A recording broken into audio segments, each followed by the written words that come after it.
Operation Sindoor తర్వాత పాకిస్తాన్ చైనాతో స్నేహం వదిలేసి అమెరికాకు దగ్గరైంది. దీనికి తోడు ఆ దేశ ఆర్మీ చీఫ్ అయిన అసీం మునీర్ కూడా పలుమార్లు వైట్ హౌస్ ను సందర్శించాడు.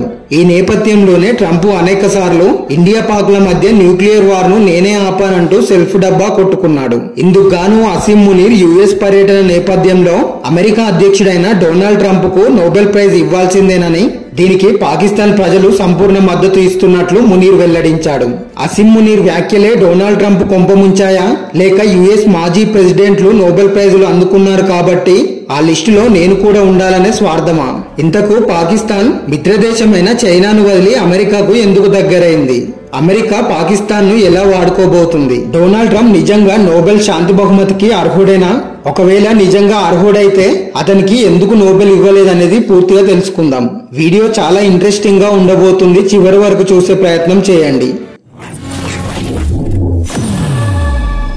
ప్రస్తుతం నోబెల్ ప్రైజ్ రాలేదన్న వార్తతో డొనాల్డ్ ట్రంప్ దుఃఖంలో మునిగిపోయాడు. మరోవైపు నోబెల్ కమిటీపై ఆగ్రహంతో కూడా రగిలిపోతున్నాడు. నోబెల్ ప్రైజ్ ప్రకటనకు ముందే అష్టకష్టాలు పడి హమాస్ ఇజ్రాయెల్ ను పీస్ డీల్ కి ఒప్పించాడు.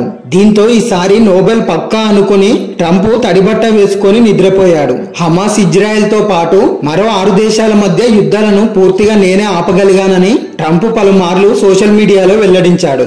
ముఖ్యంగా రువాండా మరియు Congo Democratic Republic, Thailand, Cambodia, Armenia, Azerbaijan, Egypt, Ethiopia, Serbia, Kosovo, Iran, Israel వీటితో పాటు ఇండియా, పాకిస్తాన్ లాంటి న్యూక్లియర్ దేశాల యుద్ధాలను తానే ఆపానంటూ దీనికి ప్రతిగా నోబెల్ పీస్ ప్రైజ్ ఇవ్వాల్సిందేనని ధీమాతో ఉన్నాడు. కానీ నోబెల్ అనౌన్సర్స్ మాత్రం ట్రంప్ ను ఏమాత్రం లెక్క చేయకుండా వెనిజులా అపోజిషన్ లీడర్ అయిన మరియా కొరినా మచాడో నోబెల్ శాంతి బహుమతికి అర్హులని వెల్లడించారు. అసలు ట్రంప్ కు సంబంధించి ఎలాంటి అప్లికేషన్ ను జనవరి నాటికి మేము స్వీకరించలేదని వైట్ హౌస్ కి తెలియజేశారు. దీంతో డొనాల్డ్ ట్రంప్ ఆశలన్నీ అడియాశలైపోయాయి. గతంలో ఒబామా రాజకీయ పలుకుబడితో నోబెల్ ప్రైజ్ పొందాడని, కానీ నేను అనేక దేశాల మధ్య యుద్ధాలు ఆపినా కూడా నన్ను ఎంపిక చేయకపోవడం బాధగా ఉందని వెల్లడించాడు. ఇదిలా ఉంటే ట్రంప్ లో అసలు నోబెల్ ప్రైజ్ ఆలోచన రావడానికి ముఖ్య కారణం పాకిస్తానేననే అభిప్రాయాలున్నాయి. డొనాల్డ్ ట్రంప్ దగ్గర అసీం మునీర్ మెప్పు పొందడం కోసం, అలాగే భారత్ తో యుద్ధ పరిస్థితుల నేపథ్యంలో ఆర్థిక సాయం పొందడానికి పాకిస్తాన్ నోబెల్ నాటకం ఆడిందని అర్థమవుతుంది. పాకిస్తాన్ సరే, ఇంతకు అమెరికా ఆ దేశం నుండి ఏం ఆశిస్తుంది? అమెరికా పాకిస్తాన్ తో స్నేహం చేయడానికి ముఖ్య కారణాలేంటో తెలుసుకుందాం. ఇరాన్ తో అమెరికాకు ఏళ్ల తరబడి శత్రుత్వం కొనసాగుతుంది. ఫ్యూచర్ లో ఇరాన్ పై దాడులు చేయాలంటే పాక్ లో అమెరికా ఆర్మీ బేస్ క్యాంపు ఏర్పాటు చేయాలి.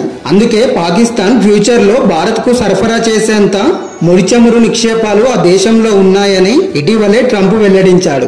వీటన్నిటికి మించి భారత్ లాంటి అభివృద్ధి చెందుతున్న దేశానికి చెక్ పెట్టాలంటే మన శత్రుదేశమైన పాక్ తో స్నేహం చేయాలని అమెరికా మాస్టర్ ప్లాన్ వేసింది. కానీ అమెరికా కుటిల బుద్ధిని పాక్ నేతలు అర్థం చేసుకోలేక ఆ దేశాన్ని ట్రంప్ ముందు తాకట్టు పెట్టారు. ప్రస్తుతం ఆఫ్ఘాన్, పాక్ ల మధ్య యుద్ధ పరిస్థితుల వేళ ఈ సమస్యను కూడా నేనే పరిష్కరిస్తానంటూ ఇవాళ మీడియాతో తెలిపారు. ఈ వీడియోపై మీ అభిప్రాయాన్ని లైక్ చేసి కామెంట్ రూపంలో తెలియజేయండి. అలాగే భారత్ నాలెడ్జ్ ని సబ్స్క్రైబ్ చేసి సపోర్ట్ చేయండి.